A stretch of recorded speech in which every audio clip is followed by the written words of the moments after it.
Que les bénédictions soient. Ici, Abish Adiboui, je suis un serpent de connaissance. Dans la tradition authentique des initiés, est véritablement un serpent de connaissance, celui qui a été mordu par le serpent de connaissance, celui qui a réussi à élever le serpent dans le désert, celui dont l'âme sous différentes formes entend le serpent parler, le son du serpent, le sifflement du serpent. Nous n'allons pas aborder pour le moment cet aspect de la connaissance, cet aspect de la sagesse sacrée. Ce qui nous rassemble dans la présente communication est la première parole de Jésus sur la croix. Nous allons faire un travail ensemble.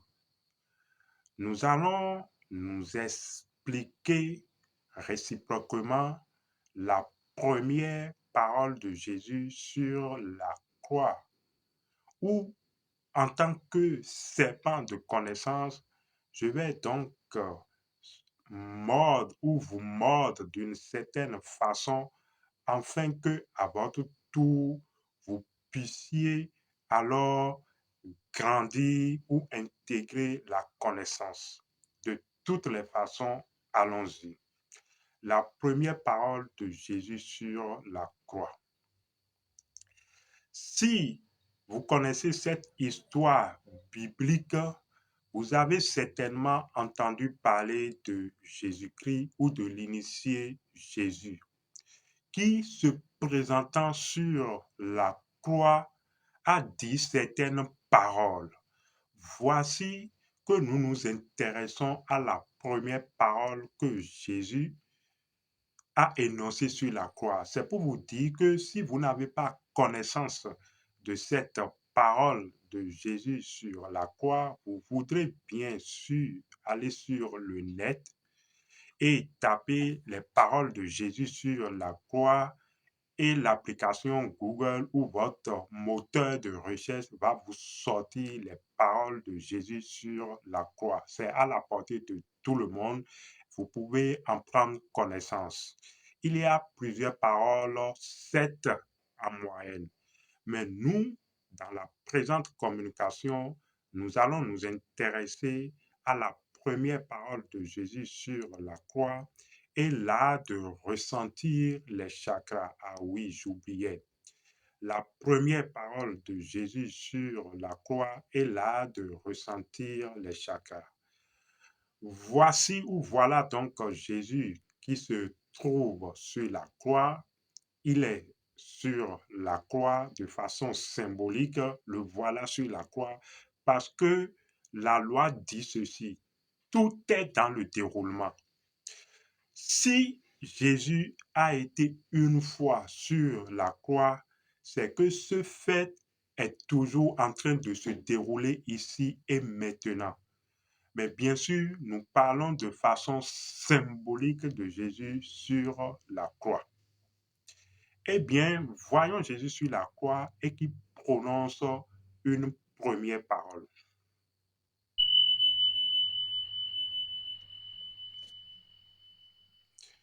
Je vais partager en même temps cette parole avec vous. Il s'agit de la parole suivante. Père, pardonne-leur, car ils ne savent ce qu'ils font. Père, pardonne-leur, car ils ne savent ce qu'ils font. C'est donc la première parole de Jésus sur la croix. Je la répète une fois encore pour mémoire. Père, pardonne-leur, car ils ne savent ce qu'ils font. Jésus sur la croix prononçant donc cette parole. Vous savez, il y a dans la vie et dans l'existence des paroles, quand vous les prononcez, en fait, ont certaines vibrations compte tenu du temps et de l'espace, oui. S'il y a quelque chose qui confère une certaine vibration de coïncidence, de providence à certaines paroles, c'est en fait le temps et l'espace où vous prononcez ces paroles.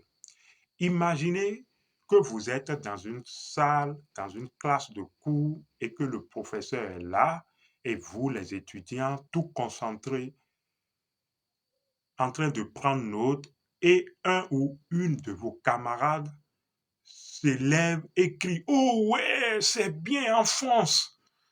Imaginez un peu ce fait. C'est pour faire rire, soyons sérieux, mais c'est pour vous faire rire. Vous voyez que mais c'est marquant. En fait, ça capte votre attention, ça vous imprègne. Vous voyez, donc le temps et l'espace déterminent la vibration et l'impact de cette parole. Imaginez également quelqu'un, un voleur, vous voyez, qui s'introduit dans une maison d'autrui, dans une maison qui n'est pas la sienne, et alors se met là au beau milieu de la maison alors que les gens se dorment, il n'a pas froid aux yeux et il s'écrie: «Oh, j'ai gagné, oh, j'ai gagné!»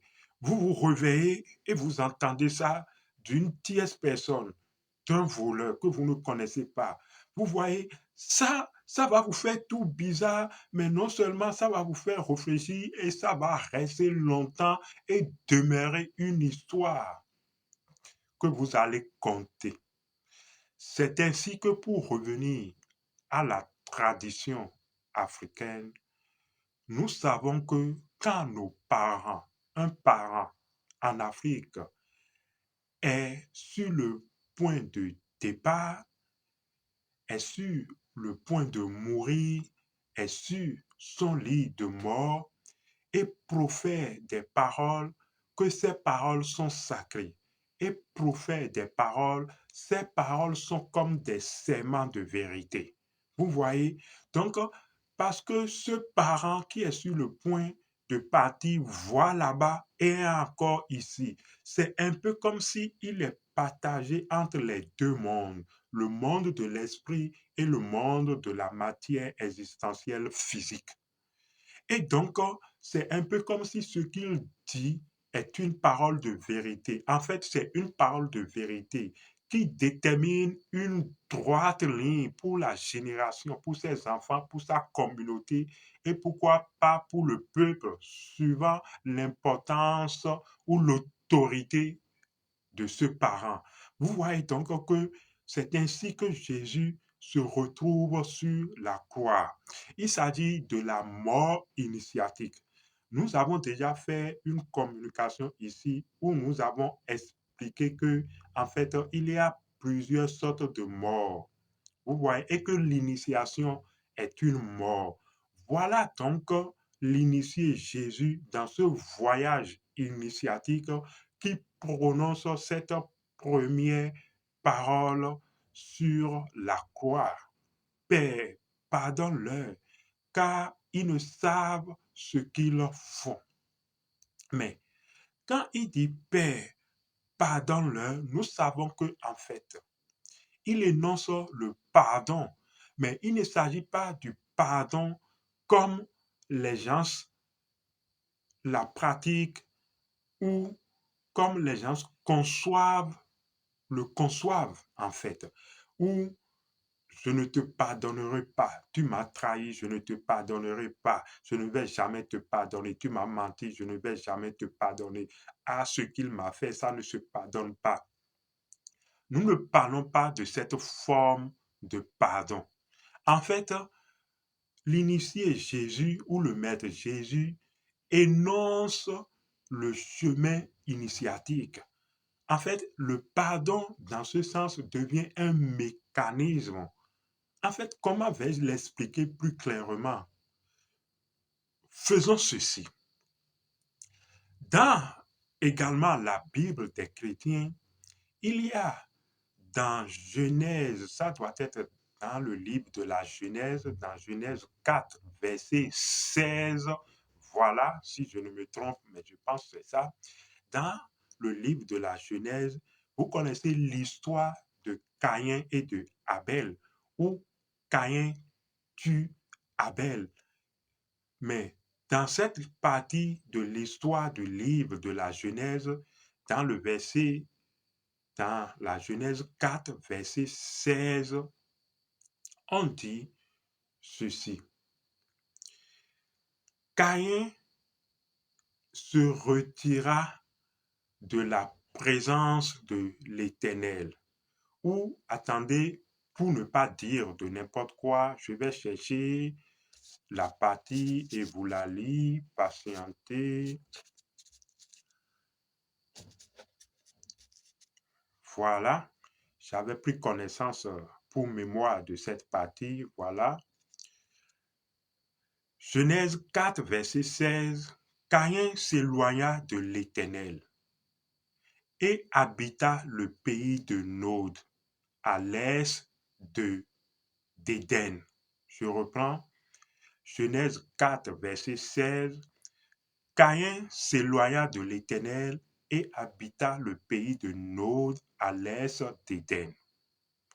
Nous allons comprendre tout à l'heure la notion du pardon à partir de cette phrase. Tenez-vous tranquille. Caïn s'éloigna de l'Éternel et habita le pays de Nod, à l'est d'Éden. Ne soyez pas effrayés par la personnification des principes. Caïn ou le Caïn est un principe.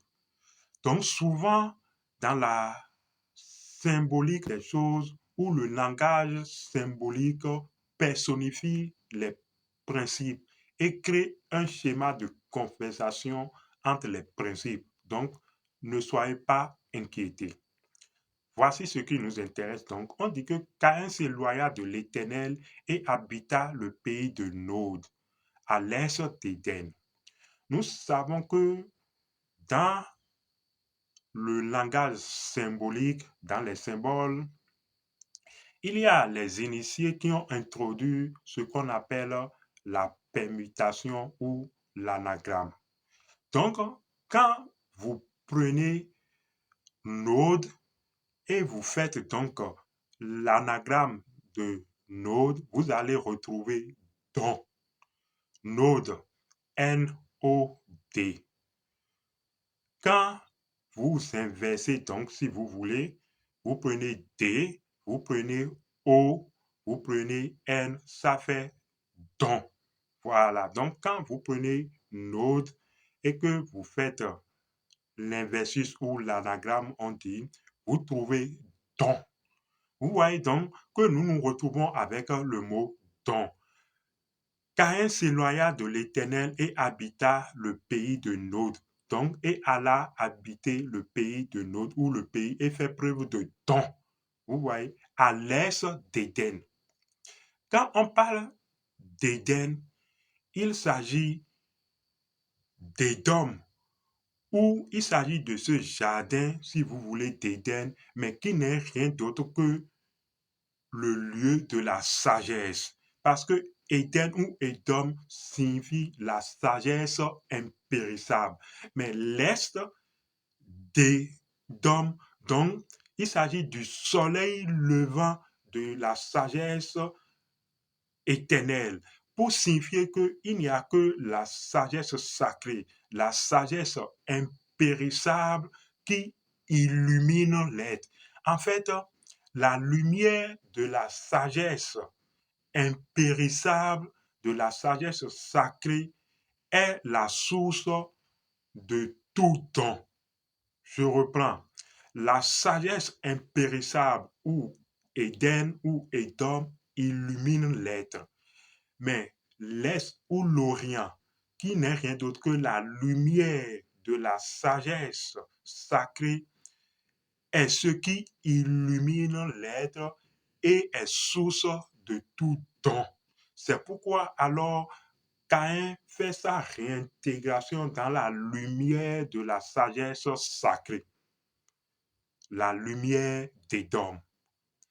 Donc, En fait, le don vient de la lumière de la sagesse, de la lumière de votre éveil, parce que c'est votre éveil qui illumine tous vos corps, qui illumine votre être pour parler ainsi.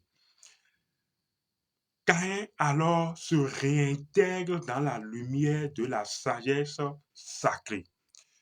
Vous suivez jusque-là, n'est-ce pas?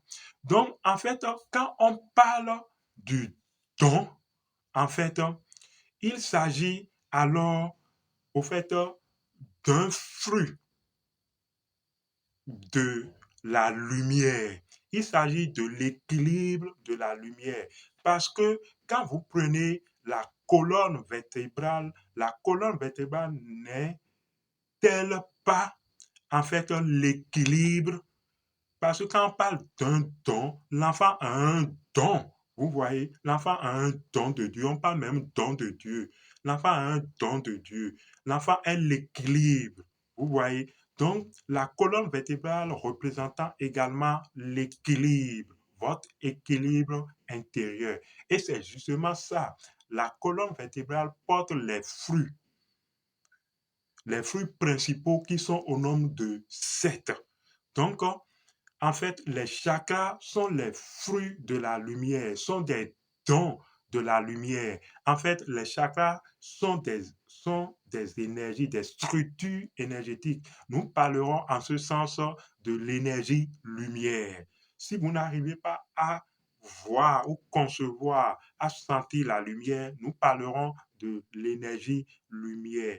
Les chakras sont des fruits d'énergie. Les chakras sont des fruits de la lumière. Vous voyez, donc il s'agit du don de la lumière. Et les fruits de la lumière ne tournent ou sont dans leur activité effective que quand vous savez faire don de lumière. Vous voyez, quand vous savez faire don de lumière, quand vous savez pardonner. Parce que quand on prend le mot pardon, il y a pas de là, donner pas de là, le don pas de là. Il y a pas et don, le don de soi. Donc, le pardon, c'est un don de soi, c'est se donner. Vous voyez, en fait, le premier acte sur le cheminement initiatique que vous devez faire, c'est de pardonner. C'est le pardon qui libère l'énergie de vos chakras. Vous ne pouvez pas, en fait, dire que vous faites preuve de don si vous ne pardonnez pas.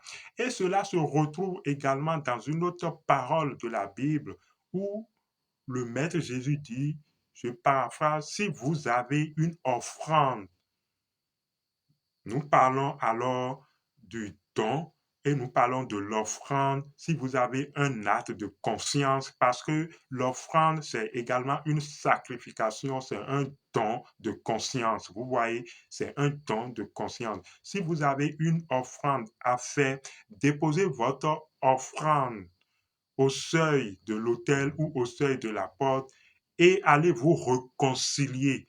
Allez faire preuve de pardon. Allez libérer cette énergie qui empêche vos chakras, que sont les fruits de la lumière, de vivre leur activité, de tourner normalement. Vous voyez que, en fait, pardonner est un mécanisme de la nature qui constitue, au fait, à faire don, à libérer l'énergie des fruits, l'énergie des chakras qui tournent normalement. Donc, vous ne pouvez pas venir à un séminaire de ressentir les chakras sans commencer par, au préalable, faire preuve de pardon. C'est en fait là où je vous amène depuis. Pour suivre ce séminaire, oui, nous organisons un séminaire en ligne sur l'application Telegram qui s'intitule L'art de ressentir les chakras. Pour ceux qui viennent à ce séminaire, pour ceux qui s'inscrivent déjà à ce séminaire qui a lieu le 26 octobre, vous devez commencer par vous observer et faire preuve de pardon. Sinon, vous n'allez pas pouvoir libérer l'énergie des chakras. Or, si vous ne libérez pas l'énergie des chakras, comment l'énergie va affluer et alors faire tourner les chakras afin que vous ressentiez vos chakras? Vous voyez que, en fait, c'est un mécanisme. C'est le premier acte pour rentrer dans l'énergie des choses, c'est de pardonner. Père, pardonne-leur. Parce que c'est un mécanisme de don. Et c'est ce que l'Éternel Père a fait. Au fait, pour parler de façon personnifiée, bien sûr, Caïn est allé au pays de Nod parce qu'il faut libérer l'énergie, il faut faire le don. Et c'est justement ça. Vous devez commencer par faire preuve de pardon, en fait. Vous allez peut-être dire, mais comment faire preuve de pardon? Est-ce que c'est pardonner autrui? Le pardon, en fait, je vais l'énoncer en un mot simple. C'est faire preuve également d'ordre. Vous devez commencer par faire preuve d'ordre dans votre vie. Parce que c'est le premier niveau de chakra. Et cela va vous aider à comprendre le pardon. Commencez par faire preuve d'ordre dans votre vie. En fait, il y a une autre compréhension que je voudrais ajouter, mais je ne vais pas ajouter cette compréhension ici. Je vais l'expliquer mieux dans le groupe du séminaire L'art de ressentir les chakras et vous allez comprendre mieux comment faire preuve d'ordre. En fait, il y a un mécanisme très simple, mais vous allez voir quand vous serez dans le groupe. Mais déjà, je vous ai fourni assez d'informations et assez d'éléments et par la, les informations que vous avez, vous devez déjà commencer par faire preuve d'ordre et de pardon. Le pardon est un mécanisme de la nature et ça permet aux énergies ou ça permet de conduire les énergies de leur point de départ à leur destination. Exactement. Et ça permet la finition des choses. Parce que si vous ne faites pas preuve de pardon et vous initiez des énergies, vous débutez des travaux, ces travaux ne vont pas pouvoir se terminer correctement parce que il y aura entremêlement des énergies et vous n'allez pas voir la fin des choses que vous débutez.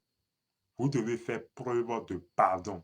Vous voyez que Père, pardonne-leur, car ils ne savent ce qu'ils font. C'est un acte initiatique. Au fait, c'est un chemin tracé que tout homme doit suivre. Tout homme a la quête intérieure. Tout homme voulant rentrer dans l'énergie lumière doit suivre.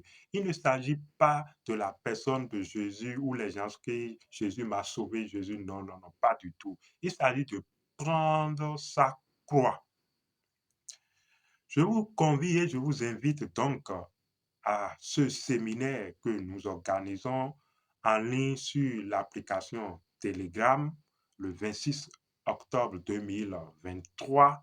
Ce séminaire a lieu sur l'application Telegram donc et le communiqué est en bas de cette communication. Lisez les numéros WhatsApp pour vous inscrire, pour nous contacter, sont là. Ce séminaire est ouvert à tous sans distinction aucune.